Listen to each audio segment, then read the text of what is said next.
விஜய் மகன் ஜேசன் சஞ்சய் பத்தி சித்தப்பா விக்ராந்த் இப்படி சொல்லிட்டாரு. விஜயோட அம்மா ஷோபாவும் விக்ராந்தோட அம்மா ஷீலாவும் கூட பிறந்த அக்கா தங்க. அந்த வகையில விஜயும் விக்ராந்தும் அண்ணன் தம்பி. பார்க்க விஜய் மாதிரியே இருந்தாலும் விக்ராந்தால சினிமாவில் அந்த அளவுக்கு ஷைன் பண்ண முடியல. விஜய்க்கு செந்தூர பாண்டி படம் மூலமா விஜயகாந்த் எப்படி வாழ்க்கை கொடுத்தாரோ அதே மாதிரி விக்ராந்துக்கும் எங்களாசன் படம் மூலமா வாய்ப்பு கொடுத்தாரு. ஆனாலும் அது ஒர்க் அவுட் ஆகல. அதை தொடர்ந்து பாண்டிய நாடு, கெத்து உள்ளிட்ட படங்களை நடிச்ச விக்ராந்த் இப்ப ஹீரோவா பல படங்கள்ல கமிட் ஆகி நடிச்சிட்டு இருக்காரு. இந்த நிலையில விஜயோட மகன் ஜேசன் சஞ்சய் பத்தி சித்தப்பாவா சில விஷயங்களை ஷேர் பண்ணியிருக்காரு. அவர் பேசும்போது ஜேசன் கிட்ட ரொம்ப பிடிச்சதே அவருக்கு டைரக்ஷன் ஃபீல்டு பிடிக்கும் அப்படிங்கிறது தான். நிறைய இடங்கள்ல இருந்து அவருக்கு நடிக்க சான்ஸ் வந்துச்சு. அது பர்சனலா எனக்கே தெரியும்.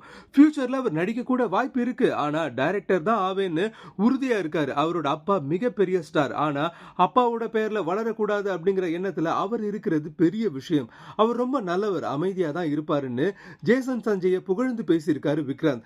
ஜேசன் சஞ்சய் தன்னோட முதல் படத்துக்கு சிக்மான்னு பெயர் வச்சு பட வேலைகள்ல ரொம்ப பிஸியா இருக்கிறது குறிப்பிடத்தக்கது.